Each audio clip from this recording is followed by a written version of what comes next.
धन्यवाद आदरणीय अमित जी। समस्त अखिल भारतीय अधिकारीगण, युवा आयाम के दोनों अखिल भारतीय अधिकारी और युवा आयाम के समस्त प्रांतीय पदाधिकारी, इस कार्यक्रम में उपस्थित अन्य समस्त वक्तागण, आप सबका स्वागत है। बहुत स्पष्टता के साथ यह तय हुआ है, नैरेटिव बिल्डिंग का काम हम सबको करना है। कार्यक्रम होते हैं, लोग आते हैं, वक्ता अपना विचार रखते ही हैं, परंतु विचार रखने के क्रम में बाकी कार्यक्रमों और भारतीय शिक्षण मंडल के कार्यक्रमों के बीच स्पष्ट अंतर होना चाहिए। इसलिए सबके विषय, सबकी प्रस्तुति अलग अलग होते हुए भी कुछ चीजें ऐसी हों जो एक रूप होकर समाज के बीच में जाएं। प्रस्तुतियां हमारी सबकी अलग होती हैं, उदाहरण हमारे अलग होते हैं, तरीका अलग होता है, शैली अलग होती है, परंतु विषय में एक रूपता। उद्देश्य क्या है कार्यक्रम का, क्यों करना, उसका टारगेट ग्रुप कौन सा है और उन सब के बीच किस भाव का जागरण करना, इसके माध्यम से संपूर्ण समाज में कैसे वह नैरेटिव सेट हो। अपने अपने ढंग से 23 मार्च पर विभिन्न संगठन कार्यक्रम करते हैं,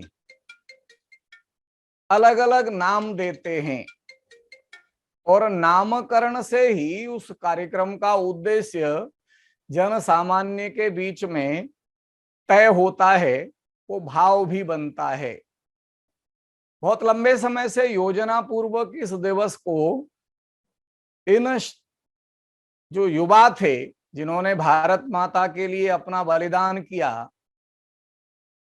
एक निश्चित दिशा की ओर उनके पूरे चरित्र को अभिव्यक्त करने का काम किया जाता रहा है। आवश्यकता इस बात की है कि उन्होंने भारत के लिए अपना बलिदान किया, भारत माता की सेवा के लिए बलिदान किया। यह दिवस यानी 23 मार्च इस युवा पीढ़ी के लिए किस रूप में होना चाहिए? क्या यह केवल उनके स्मरण मात्र का दिवस है या उन्होंने जो किया उस पथ का अनुगमन करते हुए उस दिशा में हमारी किसी भूमिका को तय करने वाला दिवस है, हमारे लिए कोई संकल्प लेने वाला दिवस है? पूरी युवा पीढ़ी इस दिवस को कैसे देखे, यह चिंतन की प्रक्रिया भारतीय शिक्षण मंडल के माध्यम से शुरू हो। इस निमित्त युवा आयाम ने इस दिवस को युवा संकल्प दिवस इस रूप में पूरे देश भर में मनाने का निश्चय किया है। आज हम सब केवल यहां इसलिए एकत्र आए हैं कि उस सारे विषय को कैसे एक रूपता प्रदान करते हुए देश भर में ले जाना है, इसकी कुछ चर्चा करेंगे और परस्पर अपने अभिमत साझा करेंगे, जिससे वक्ता के नाते जब हमें जाना पड़े तो हमारी भूमिका क्या होगी ये हमको ध्यान में रहे, या हम किसी को वक्ता के नाते हुआ जाने को कहें तो कौन से विषय बिंदु उसको देकर भेजें। इसके लिए आज का यह कार्यक्रम है। पिछले दोनों वक्ता मंथन के कार्यक्रमों की तरह आज भी उसकी पीपीटी है, उसकी स्लाइड बनी हुई है, बिंदु हैं, हम सबको भी ये मिलेंगी, इसलिए अलग से कुछ नोट करने की इसमें आवश्यकता नहीं है। चीजों को ध्यान से समझना और फिर उस पर चर्चा करेंगे।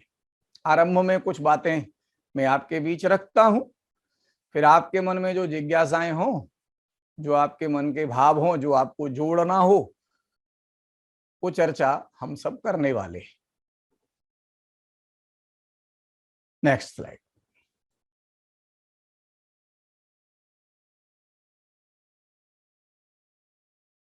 हमें इस विषय को कहां से उठाना चाहिए, क्योंकि प्रस्तावना किसी भी विषय के प्रस्तुतिकरण के लिए बहुत मायने रखती है। दुनिया में सबसे कठिन काम है किसी का भाषण सुनना। संसार में आदमी कोई भी काम कर सकता है, भाषण सुनने की स्थिति में नहीं होता। याद है ना आपको सब? वो दो आदमी पार्क में बैठे हुए थे, घंटों से उनकी आपस में कुछ चल रही थी, लोग देख रहे थे। अचानक एक उठ के भागने लगा, दूसरा उसके पीछे दौड़ने लगा। तो किसी ने पूछ लिया, कुछ चुरा के भागा है? उसने कहा नहीं। मार के भागा है? बोले नहीं। तो तुम उसके पीछे क्यों भाग रहे हो? बोले बहुत देर से अपनी सुना रहा था, मेरा नंबर आया तो उठ के भाग गया। क्योंकि भाषण सुनना दुनिया का सबसे कठिन काम होता है। पर कब? जब वक्ता वह सारी बातें करता है जो श्रोता को पता है। दुनिया का प्रत्येक व्यक्ति भाषण सुनना चाहता है, इसलिए ये पूरा अभिमत आपको बदलना पड़ेगा कि कोई सुनना नहीं चाहता। हर आदमी सुनना चाहता है, हम सब सुनना चाहते हैं। शर्त यह है कि कोई सुनाने वाला हो। सुनाने वाला बनना है तो अध्ययन करना पड़ेगा। जिस विषय को आप वहां रखने जा रहे हैं, उस विषय की आपकी तैयारी कैसी है। इसलिए उस विषय का पूरा अध्ययन, उनके सब प्रकार के प्रश्नों का समाधान करने की क्षमता, इस तैयारी को लेकर जब आप जाते हैं तो निश्चित रूप से प्रत्येक व्यक्ति आपके एक एक शब्द को सुनना चाहता है, समझना चाहता है। वक्ता की यह कसौटी है, उसकी स्वयं की विषय की कैसी तैयारी। तैयारी के साथ उसकी प्रस्तावना बहुत महत्वपूर्ण होती है। उसका इंट्रोडक्शन, पहले वाक्य से उसके मन में आप रजिस्टर होते हैं। अगर आपका पहला वाक्य ठीक नहीं है तो वो अपने आप को स्विच ऑफ कर लेता है। अरे ठीक है यार।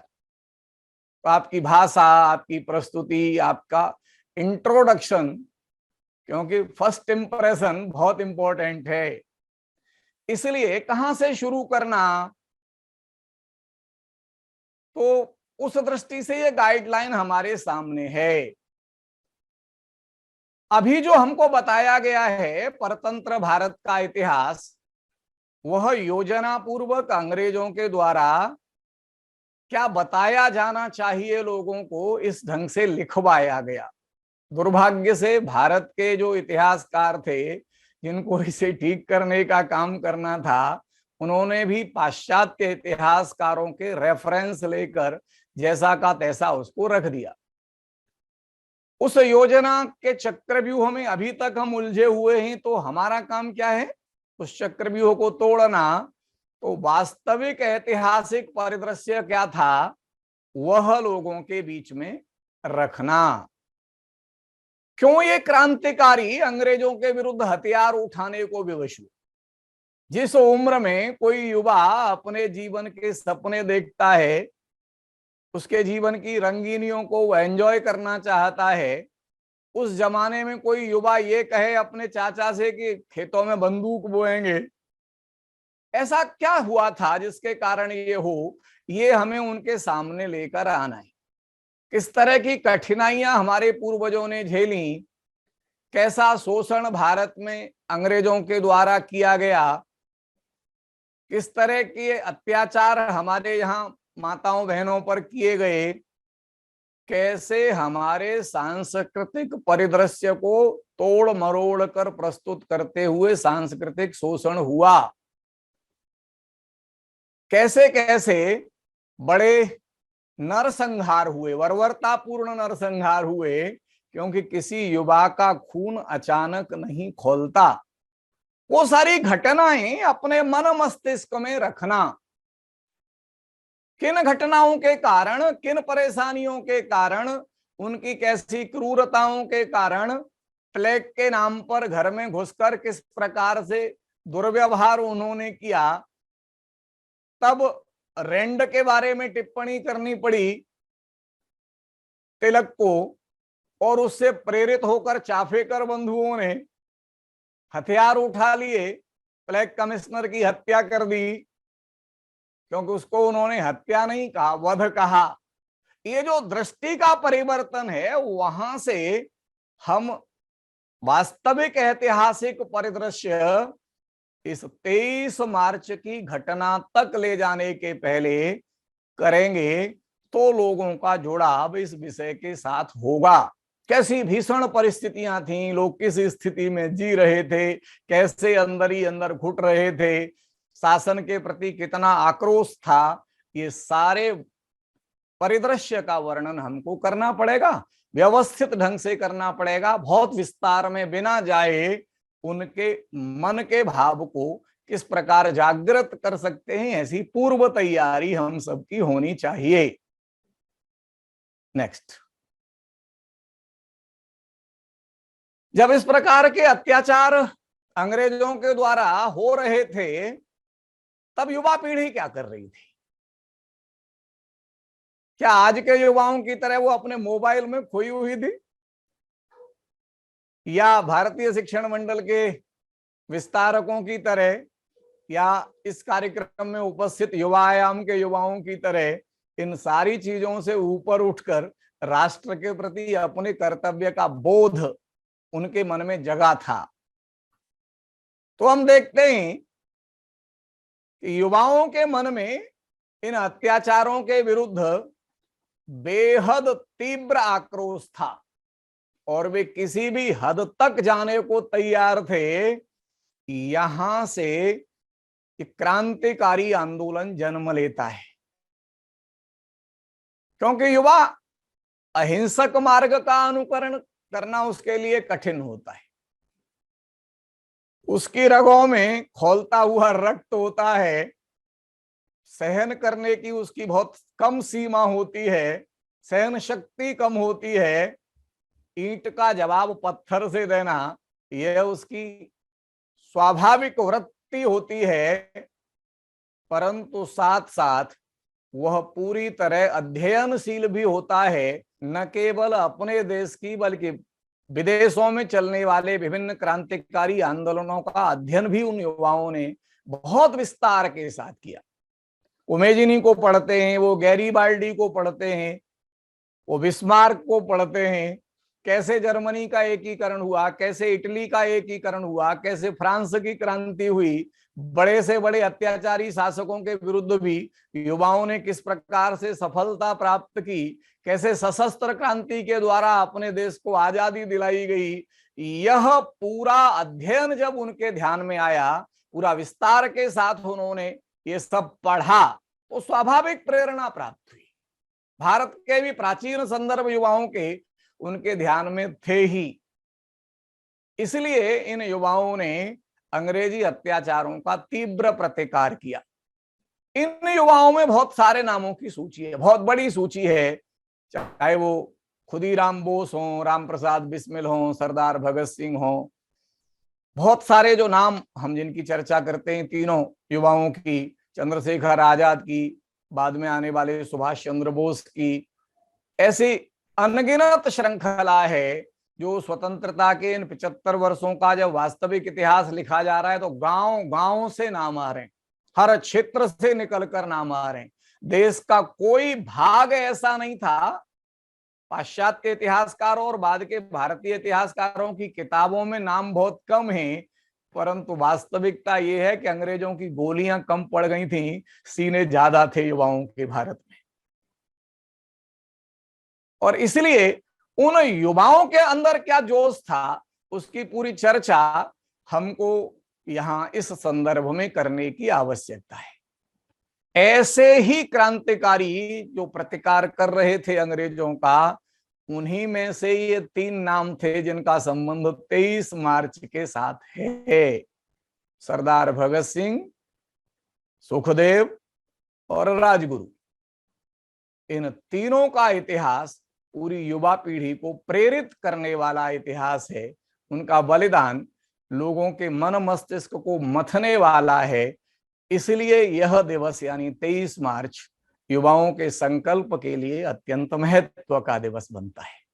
कैसे संकल्प की सिद्धि होती है और बलिदान किस प्रकार राष्ट्र नायक बना देता है किसी युवा को, आयु महत्व नहीं रखती, उम्र कितनी है इसका कोई अर्थ नहीं होता।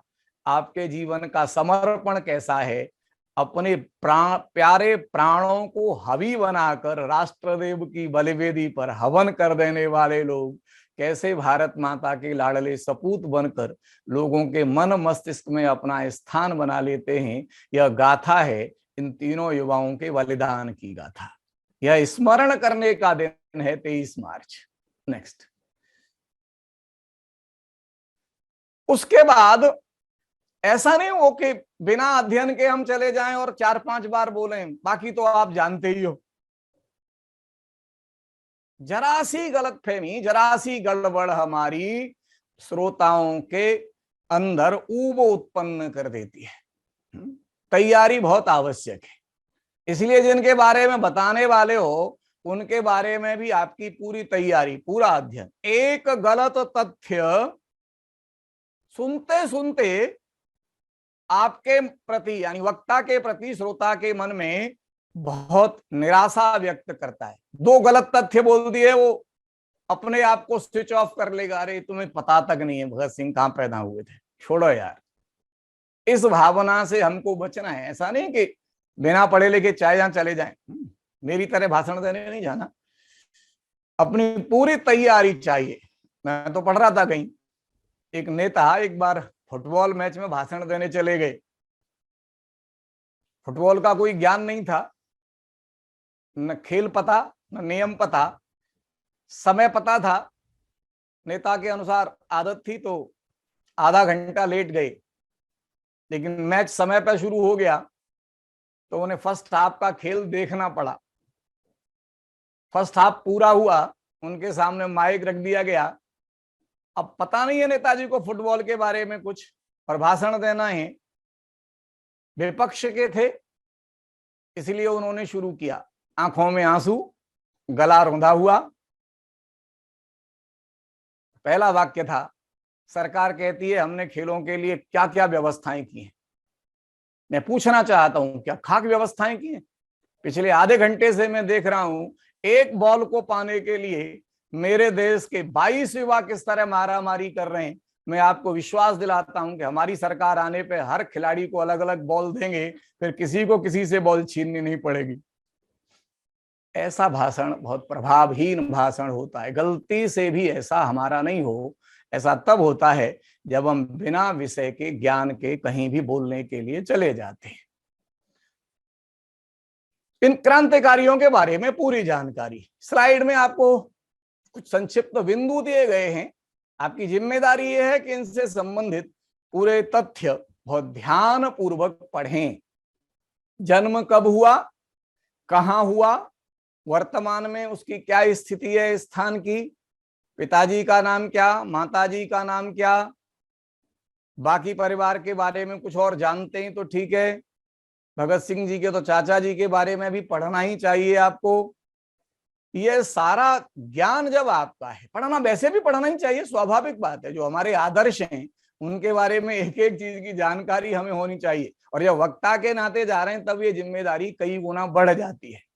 एक गलत जानकारी आप जब दे देते हैं तो बाकी लोग बिना पढ़े उसी गलत जानकारी को नीचे तक संप्रेषित करते हैं और उसका सारा दोष आपका होता है। इसीलिए बहुत सावधानी से, सजगता के साथ, भारतीय शिक्षण मंडल के कार्यकर्ता के नाते तो आपसे अपेक्षा और ज्यादा बढ़ जाती है। आप भले ही नहीं पढ़ते हो, लेकिन समाज तो ये मानता है कि भारतीय शिक्षण मंडल के कार्यकर्ता हैं तो बहुत पढ़ते होंगे। तो इस विश्वास को भी कायम रखने का काम है। इसलिए भगत सिंह जी के बारे में जो बिंदु यहां दिए हैं, इनके अलावा भी बाकी सारा अध्ययन आपका चाहिए। नेक्स्ट, और भी ये पूरी जानकारी उनके बारे में दी गई है। जलियांवाला बाग के बारे में आपको पूरा विस्तार से पता है। जब पता नहीं होता तो फिर ऐसा होता है ना, मैं इतिहास की कॉपियां जांच रहा था, जलियांवाला बाग, और उस पर लिख रहे थे बहुत सुंदर बगीचा है, जगह जगह फव्वारे लगे हुए हैं, लोग इधर उधर बैठे रहते हैं। ऐसा तब होता है जब हम उस विषय को पढ़ते नहीं, उस विषय के प्रति हमारा ज्ञान नहीं होता। जब ज्ञान होता है तब फिर हमें समझ में आता है क्यों हुआ जलियांवाला बाग कांड, उसके पीछे का इतिहास क्या है, कैसे कौन कौन सा कानून आया, रॉलेट एक्ट के विरोध में किस तरह से गतिविधियां शुरू हुई पंजाब में, कैसे सत्यपाल मलिक और सैफुद्दीन किचलू की गिरफ्तारी हुई, उस गिरफ्तारी के पश्चात पंजाब में जो आक्रोश है, उस आक्रोश को व्यक्त करने के लिए बैसाखी के दिन जलियांवाला बाग में सभा हुई।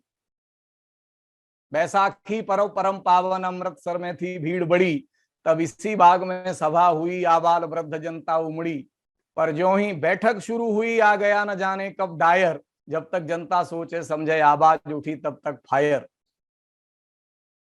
बन गई मूढ़ जनता सारी, रुंध गया गला कुछ कह न सकी, जब लगी गरजने राइफलें भुन गई चने सी भग न सकी। नभ में विमान गहराता था, ऊपर गोलियां बरसती थीं, दरवाजे पर फौजी पहरा भगने की राह न मिलती थी।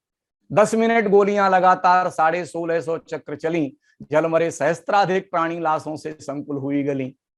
ये सारे विवरण जब हमने पढ़े होते हैं तब वो जलियांवाला बाग की घटना हमारा खून खौला देती है इतने सालों बाद। हम तो आज उस घटना की चर्चा 103 साल बाद कर रहे हैं। 103 साल बाद भी ऐसा लगता है वो रक्त रंजित दृश्य हमारी आंखों के सामने हो, जिन्होंने देखा होगा उन युवाओं के मन पर क्या प्रभाव पड़ा होगा, इसलिए उस घटना का वर्णन करना। इस पूरे घटनाक्रम के बीच में ये जो तैयारी चल रही है इन सब की, उसका ध्यान रखना। युवा किस प्रकार से सशस्त्र क्रांति का मन बना रहे हैं, किस प्रकार से बंगाल में ये गतिविधियां शुरू हुई, कैसे वो उत्तर प्रदेश में ये गतिविधियां सारी की सारी शुरू हुई, ये सब चीजें जब हम तय कर लेते हैं तब फिर एक एक घटनाक्रम के कारण कौन से अत्याचार का प्रतिकार करने के लिए क्या करना चाहिए, ये सतत उनके चिंतन का विषय बन गया।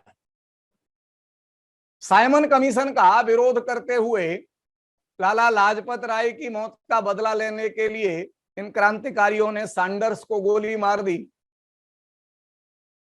जब बिल आया संसद में तो उस ट्रेड डिस्प्यूट का विरोध करते हुए तय किया गया कि अंग्रेजों के बहरे कानों को खोलने के लिए संसद में बम फोड़ना पड़ेगा। आप जरा कल्पना करके देखिए, इस बात पर प्रतिस्पर्धा थी कि कौन जाएगा, पर्ची डाल के जिसका नाम निकलेगा वो जाएगा। बलिदान की क्या उच्च स्तर की भावना रही होगी, अपने प्राण देने के लिए तैयारी, भागना नहीं है वहां से, गिरफ्तारी देनी है, पूरा विरोध करना है, क्योंकि उससे पूरे देश में वातावरण बनने वाला है। इसलिए 1929 में संसद में बम फोड़ा गया। बहुत आसानी के साथ वो वहां से भाग सकते थे, लेकिन पूर्व निर्धारित योजना के अनुसार उन्होंने अपनी गिरफ्तारी दी और उस गिरफ्तारी के बाद पूरे देश में अंग्रेजों के कुचक्र का भंडाफोड़ करते हुए अपने आंदोलन को पूरी दुनिया में स्थापित करने के लिए जो काम उन्होंने किया वो बहुत अद्भुत काम था। ये सारी जानकारी हमको देनी है।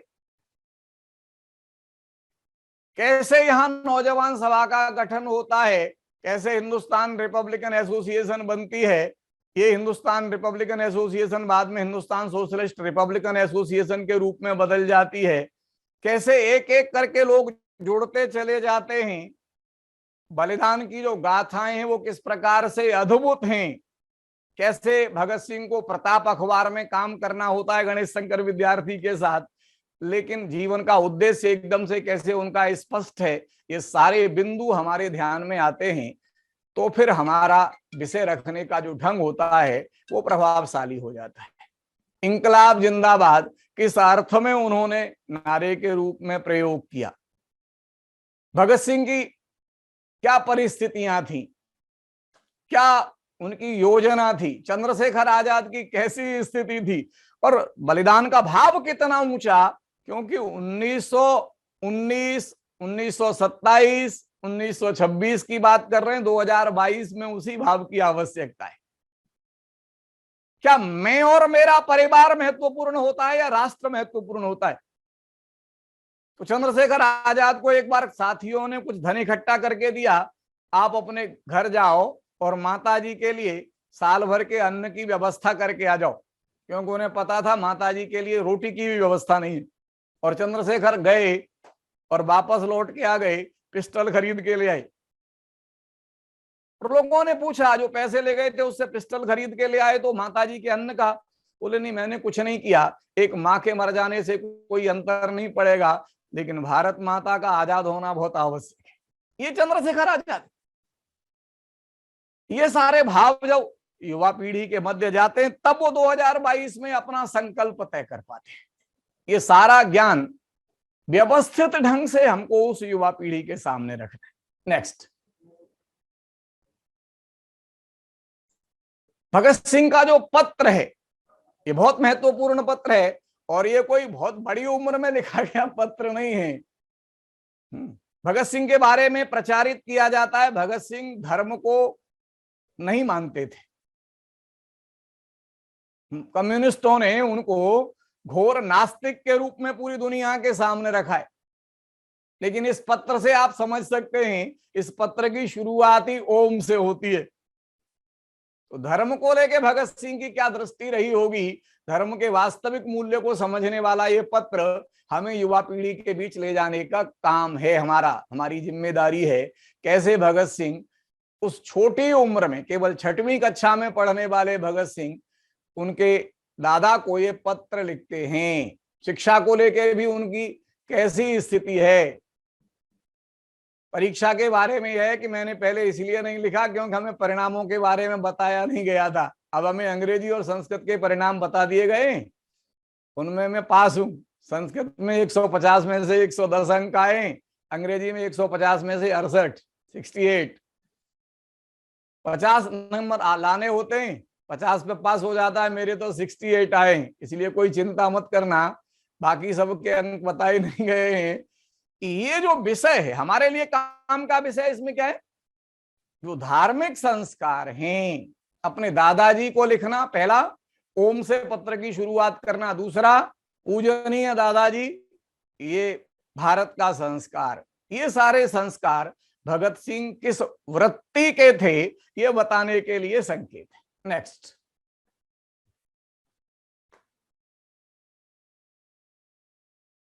पूरा उनकी किस तरह की गिरफ्तारी है, जलियांवाला बाग का जो प्रभाव है वो सब यहां वर्णित है।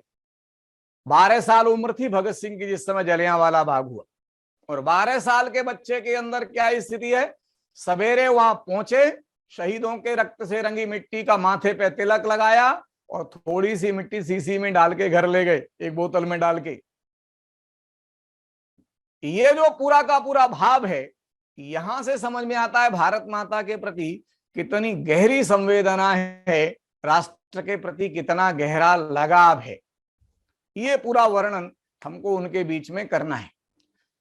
और फिर भगत सिंह का ही पूरा विषय नहीं हो जाए, ये भी हमें ध्यान रखना है। ऐसा नहीं हो जाए हम भगत सिंह के प्रभाव में इतने बह जाएंगे, वो घंटों लगते हैं। भगत सिंह में आप एक बार चले गए तो आप घंटों केवल उसी विषय की बात कर सकते हैं। इसलिए व्यवस्थित रूप से सारी चीजों को समान रूप से व्यवस्थित करना, उनकी सारी चर्चा एक साथ करेंगे। जेल में उन्होंने किस प्रकार 64 दिन भूख हड़ताल करके परिपक्वता के साथ जेल की पूरी व्यवस्थाओं को बदलवाने में महत्वपूर्ण योगदान दिया है। कानून का किस प्रकार का इनका अध्ययन है, अपनी स्वयं की पैरवी किस प्रकार करते हैं, किस प्रकार से इस क्रांतिकारी घटनाक्रम को अंतरराष्ट्रीय स्तर पर रखने का पूरा उनका प्रयत्न है। ये सारी जानकारियां यहां इस तरह की आनी चाहिए। नेक्स्ट,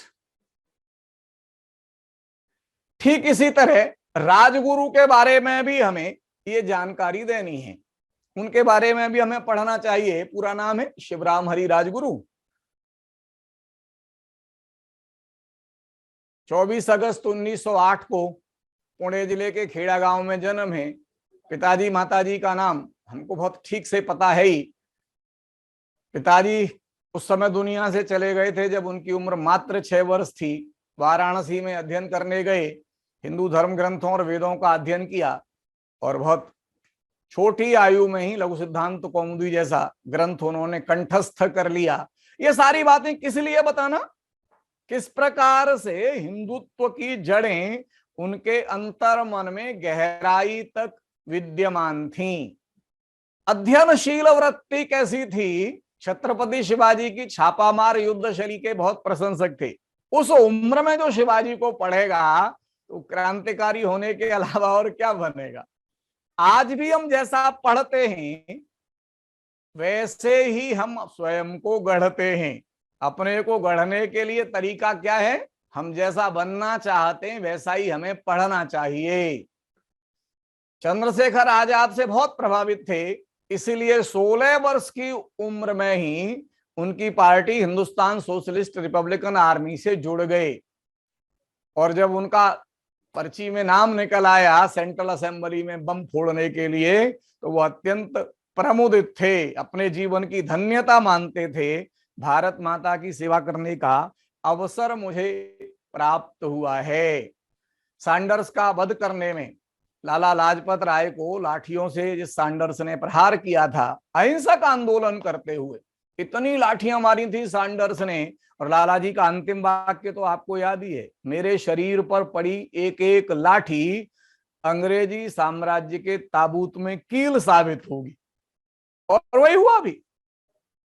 इसलिए यहां कहा जाता है ये पूरा का पूरा घटनाक्रम इतिहास का ऐसे ही जुड़ता है, जैसे प्लासी समरांगण ने अंग्रेजी शासन जमा दिया वैसे ही जलियांवाला ने हाथों में बिस्तर थमा दिया।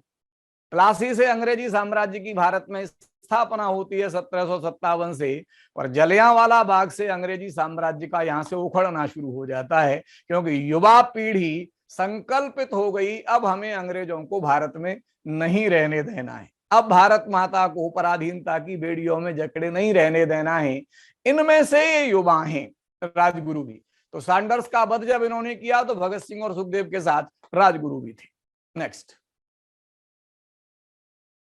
ठीक ऐसे ही हमें सुखदेव के बारे में भी पूरी जानकारी अपने को भी होनी चाहिए और वहां भी व्यवस्थित रूप से उस विषय को रखने का हमारा काम है। जब 1931 में गांधी इरविन समझौता हुआ, सविनय अवज्ञा आंदोलन चला, उस सविनय अवज्ञा आंदोलन को गांधी जी ने गांधी इरविन पैक्ट के माध्यम से 1931 में वापस ले लिया। तो जब सविनय अवज्ञा आंदोलन वापस हुआ, सिविल डिसओबीडियंट मूवमेंट जो है हमारा, सिविल डिसओबीडियंस, उस सिविल डिसओबीडियंस के वापस होने से इतने नाराज थे कि उन्होंने गांधी जी के नाम खुला पत्र लिखा, बहुत सारे गंभीर प्रश्न इन्होंने किए। इससे इनकी अध्ययनशीलता, इससे इनका राजनीतिक सरोकार, देश में घटित घटनाओं के प्रति कोई युवा कितना जुड़ा हुआ था, एक व्यक्ति के द्वारा अगर कोई गड़बड़ होती है भारत माता के साथ, वो व्यक्ति चाहे जितना बड़ा हो उसके समक्ष भी प्रश्न उठाने से युवा कभी चूका नहीं। इसका प्रतिनिधित्व हमें इस पत्र में दिखाई देता है, जो पत्र इन्होंने गांधी जी को लिखा। नेक्स्ट, ये सारा विषय रखने के बाद अब हमारी जिम्मेदारी है कि ये सारा कार्यक्रम हम कर क्यों रहे हैं। तो फिर युवा पीढ़ी से ये प्रश्न करना कि अगर इस क्रांतिकारी आंदोलन के दौर में, स्वतंत्रता संग्राम के दौर में हम होते तो क्या करते। क्या ऐसे युवाओं की तरह अपना करियर निर्माण कर रहे होते जो उस दौर में भी कर रहे होंगे, या इन क्रांतिकारियों की तरह सब कुछ छोड़ छाड़ के भारत माता को स्वतंत्र कराने के लिए अपने जीवन की बाजी लगाने को तैयार होते, जो ये भी कर सकते थे बहुत आसानी से। पढ़ने लिखने में सब टॉपर थे, कोई क्रांतिकारी ऐसा नहीं हुआ जो अपने करियर को ठीक से बना नहीं सकता होता। सब कर सकते थे क्योंकि उनके टैलेंट को देखने के बाद, उनके इंटेलिजेंस को देखने के बाद हमको ये सब ध्यान में आता है, तो फिर इन्होंने उस अपने करियर को, अपने परिवार को ध्यान में न रखते हुए राष्ट्र के हित को ध्यान में रख के जो काम किया, हमारी जिम्मेदारी क्या है? क्या केवल इनकी वीरता की चर्चा करना, इनकी वाहवाही करना, या उनके किए काम को आगे बढ़ाने के लिए स्वयं को संकल्पित करना? क्या उनका काम पूरा हो गया? जब युवा ये प्रश्न स्वयं से करता है, तब उसे ध्यान में आता है कि हम सही मायने में अभी स्वतंत्र नहीं हुए हैं। जिस तरह का राष्ट्र वो चाहते थे, स्वतंत्र, अभी क्या सारे तंत्र हमारे स्वयं के बन गए? क्या न्याय व्यवस्था वैसी है जैसी भारत की होनी चाहिए? क्या शिक्षा व्यवस्था वैसी है जैसी भारत की होनी चाहिए? क्योंकि तंत्र, स्वाधीनता तो हमको प्राप्त हो गई, हम अपने अधीन तो हो गए, कोई दूसरा हमें शासित नहीं कर रहा, पर तंत्र तो उन्हीं का बनाया हुआ जैसा का तैसा है। और जब तक ये तंत्र परिवर्तित नहीं होता, तब तक फिर हम किस अर्थ में स्वतंत्र कह सकते हैं स्वयं को? और अगर स्वतंत्र नहीं हुए हैं, तो उन युवाओं ने जो काम किया था, क्या हमारी जिम्मेदारी नहीं बनती हम भी उस दिशा में आगे बढ़े? हम कैसे इन क्रांतिवीरों के बलिदान की कीमत चुकाएं? ये प्रश्न जब हमारे मन में आता है, तो अगला प्रश्न खड़ा होता है कि आज अगर अंग्रेज होते तो हम भी बंदूक लेकर खड़े हो जाते, उनको मारते, या स्वयं फांसी पर चढ़ जाते? हमें तो ये मौका ही प्राप्त नहीं हुआ। कि उस जमाने में जब राष्ट्र के लिए मरना श्रेष्ठता का प्रतीक था, आज राष्ट्र के लिए जीना भी उसी तरह का भाव है। राष्ट्र के लिए मरने में जिस गर्व की अनुभूति उनको हुई है, राष्ट्र के लिए जीने वालों को भी उसी गर्व की अनुभूति होती है। जो वर्ष के 365 दिन, दिन के 24 घंटे भारत माता का चिंतन करते हुए ही जीते हैं, उनके मन में भी वही भाव होता है। तो फिर हमारा धर्म के प्रति, राष्ट्र के प्रति, समाज के प्रति क्या कर्तव्य है, ये हमारे मन में उठने वाले प्रश्न जब खड़े होते हैं, आते हैं प्रश्न, तब हमारा संकल्प उभरता है हमारे अंदर से। नेक्स्ट। इसलिए वर्तमान परिस्थिति में युवाओं का राष्ट्र के प्रति कर्तव्य क्या है, ये सारी बातें हमारे ध्यान में आए। यह विषय अंत में उन लोगों के समक्ष ले जाना, मनुष्य जीवन का वास्तविक ध्येय क्या है। आहार, निद्रा, भय और मैथुन ये प्राणी मात्र के धर्म है। सबको भोजन चाहिए, सबको नींद आती है, सबको भय लगता है, और प्रत्येक प्राणी अपने जैसे दूसरे प्राणी को जन्म देने का सामर्थ्य रखता है। ये चार चीजें अगर हमारे जीवन में हैं, तो फिर हम मनुष्य नहीं हैं, फिर तो हम बाकी प्राणियों की तरह प्राणी ही हैं। मनुष्य इससे ऊपर उठकर दूसरों के हित के लिए अपने कर्तव्य का निर्धारण कर सकता है। किसी को जन्म देने की अपनी सामर्थ्य को रोकते हुए उसे राष्ट्र निर्माण के कार्य में लगा सकता है। कैसे उस सामर्थ्य को, उस तेज को अधोगामी होने से बचाते हुए ऊर्ध्वगामी बनाते हुए, ब्रह्मचर्य व्रत का पालन करते हुए राष्ट्र निर्माण में सहायक हो सकता है, यह मनुष्य जीवन का वास्तविक ध्येय है जो हमें प्राप्त हुआ है। परमात्मा ने हमको अपनी बनाई सृष्टि में मनुष्य का रूप क्यों दिया?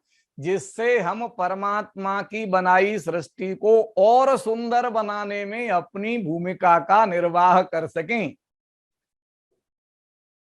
यही हमारा काम है। हमें जो पूर्वजों से प्राप्त हुआ है उसको बढ़ाएं। 90 साल का बुजुर्ग आम का पेड़ लगा रहा था, राजा ने वहां से गुजरते हुए देखकर पूछा दादाजी आपकी उम्र क्या है? उन्होंने कहा 90 वर्ष। ये आम का पेड़ कितने दिनों में फल देगा? 10-12 वर्ष में। हाइब्रिड नहीं आते थे उस जमाने में। राजा ने आश्चर्य से पूछा कि तो आपको लगता है आप 100 साल से ज्यादा जियोगे अभी इस आम के फल खाने के लिए? उस बुजुर्ग व्यक्ति का अद्भुत उत्तर है, राजन मैं जानता हूं कि इस आम के फल मैं नहीं खाऊंगा, लेकिन जिस समय मैं 3-4 साल का था तब मैंने जो फल खाए थे वो पेड़ मैंने नहीं लगाए थे। मेरे पूर्वजों ने ऐसा सोचा होता तो मुझ जैसे बालक को वो आम खाने के लिए नहीं मिलते। मेरी जिम्मेदारी है कि मेरे पूर्वजों से मुझे जो प्राप्त हुआ है उसमें कुछ जोड़कर इस दुनिया से जाऊं। जिस तरह की वीरता हमारे पहले के युवाओं ने भारत माता के लिए प्रदर्शित की है, उससे बढ़कर वीरता का प्रदर्शन, उससे बढ़कर त्याग का प्रदर्शन, उससे बढ़कर श्रेष्ठता का प्रदर्शन करके हम जाएं, ये हमारी जिम्मेदारी है। और उद्देश्य बहुत स्पष्ट है। भारत माता विश्वगुरु थी, पूरी दुनिया का मार्गदर्शन करती थी, आज उस भूमिका में नहीं है तो हमको उस भूमिका में लाने का काम मिला हुआ है। जब यह राष्ट्र हिंदू राष्ट्र के नाते पूरी दुनिया का मार्गदर्शन करता था, उस काम को फिर से उसी रूप में खड़ा करना, भारत माता को विश्व गुरु के रूप में प्रतिस्थापित करना, इसके लिए सारे युवाओं को प्रेरित करके उस काम में लगाने की जिम्मेदारी हमारी है। यदि हमने ये काम नहीं किया, एक भी युवा इस बड़े उद्देश्य के साथ जुड़े बिना रह गया तो हमारा मनुष्य जीवन पाना व्यर्थ जाने वाला है। इसलिए युवा की जिम्मेदारी है इस राष्ट्र को स्वतंत्र कराने के लिए, भारत माता को विश्व गुरु बनाने के लिए बौद्धिक नेतृत्व प्रदान करने की आवश्यकता है। ये कोई और करने वाला नहीं है, ये केवल युवा को करना पड़ेगा। अपनी दिशा तय करनी पड़ेगी, अध्ययनशीलता बढ़ानी पड़ेगी, लेखन की क्षमता बढ़ानी पड़ेगी। इसलिए भारतीय शिक्षण मंडल बार बार कहता है हर व्यक्ति को कम से कम 10 पृष्ठ रोज पढ़ना और 1 पृष्ठ रोज लिखना, ये काम अगर वो करता है तो फिर वो समाज को बौद्धिक नेतृत्व प्रदान करने की स्थिति में आ जाता है। अंत में ये संकल्प दिलाते हुए अभी से, यहीं से, आज से ही हम ये संकल्प करते हैं कि जो दायित्व हमें प्राप्त हुआ है उस दायित्व का व्यवस्थित निर्वहन करेंगे। जितने प्रश्न हैं भारत माता के सामने, उन सारे प्रश्नों का उत्तर हम अपने कर्तृत्व से देंगे और इसके लिए अपने जीवन को राष्ट्र कार्य के लिए समर्पित कर देंगे। उसके लिए तंत्र कैसे खड़ा करना, अपने मन की तैयारी कैसे करना, ये चिंतन का काम, जो युवा अभी लक्ष्य विहीन है उसको लक्ष्य कैसे देना, क्योंकि ये मनुष्य देह बहुत भाग्य से प्राप्त हुई है। कबहू की कर करुणा नर देही देतई सविनु हेतु सनेही। बहुत कृपा परमात्मा की होती है, बहुत पुण्य जब जगते हैं तब मनुष्य देह प्राप्त होती है, क्योंकि ये मनुष्य देह ही है जो मानव के जीवन को सफल बना सकती है, प्राणी के जीवन को सफल बना सकती है, क्योंकि मोक्ष योनि है, बाकी सारी योनियां तो भोग योनि है। और इसीलिए बहुत स्पष्ट कहा गया, अपने कर्तव्य का निर्वहन करते हुए कोई भी व्यक्ति अपने मोक्ष को सिद्ध कर सकता है। इसलिए हमारे यहाँ युवाओं के संकल्प ही ऐसे थे, हे ईश भारत वर्ष में 100 बार मेरा जन्म हो, कारण सदा ही मृत्यु का देशोपकारक कर्म हो। हर बार जन्म लूं और हर बार इस देश के लिए जीता हुआ अपने प्यारे प्राणों को इस यज्ञ की बलि वेदी पर हवन कर दूं। इससे बड़ा कोई और यज्ञ नहीं होता, राष्ट्र भक्ति से बड़ा कोई और जीवन का उत्सव नहीं होता। भारत भूमि में जन्म लेना ये दुगुने पुण्य का प्रताप है। शिक्षा के लिए काम करना ये 3 गुना पुण्य वाला काम है, और भारतीय शिक्षण मंडल का कार्यकर्ता बन के लोगों को बौद्धिक नेतृत्व प्रदान करना ये 4 गुने पुण्य का काम है। देवता भी जिसके लिए लालायित हैं, क्योंकि अपना पुण्य भोगने के बाद उनका फिर पतन होने वाला है, लेकिन राष्ट्र के कार्य में जो अपना जीवन समर्पित करता है वह अपने जीवन को सिद्ध कर जाता है। बड़े भाग मानुष तन पावा, सुर दुर्लभ, देवताओं के लिए भी दुर्लभ है ये, क्योंकि वो पुण्य के कारण वहां पहुंच जाएंगे, लेकिन कर्म करने की स्वतंत्रता नहीं है उनको, केवल अपने पुण्य का फल भोगने के लिए वहां है। हमको कर्म करने की स्वतंत्रता है मनुष्य देह में, ये अवसर परमात्मा ने दिया है। ये अवसर नहीं चूके तो 23 मार्च को ये संकल्प करके हम यहाँ से जाएं कि भगत सिंह, सुखदेव, राजगुरु ने इस पवित्र उद्देश्य के लिए ये बलिदान किया। 24 मार्च को फांसी होनी थी, अंग्रेज इतने डरते थे, एक दिन पहले ही 23 मार्च को बिना किसी पूर्व सूचना के फांसी पर चढ़ा दिया, फिर भी हंसते हंसते अपने प्राणों का उत्सर्ग कर गए। ये जो भाव है क्या हमारे अपने जीवन में आया है? ये विचारणीय प्रश्न अपने मन में खड़ा करते हुए और उत्तर देते हुए, संकल्प करते हुए यहां से जाएंगे। इस भाव जागरण के साथ हमको अपना वक्तव्य पूरा करना है। मैंने अपनी बात आपके सामने रख दी है, सारी पीपीटी आपके सामने से गुजरी हैं, पूरी आपको मिलेंगी भी, दीदी आपको भेजेगी। अब आपको इसमें जो जोड़ना है व्यवस्थित रूप से, ये जोड़ने का काम आप कर सकते हैं। उत्तर भी देने का काम जानकार लोग करेंगे ही, बाकी तो फिर हमारे संगठन मंत्री जी हमारे साथ हैं, कोई चिंता की बात नहीं है।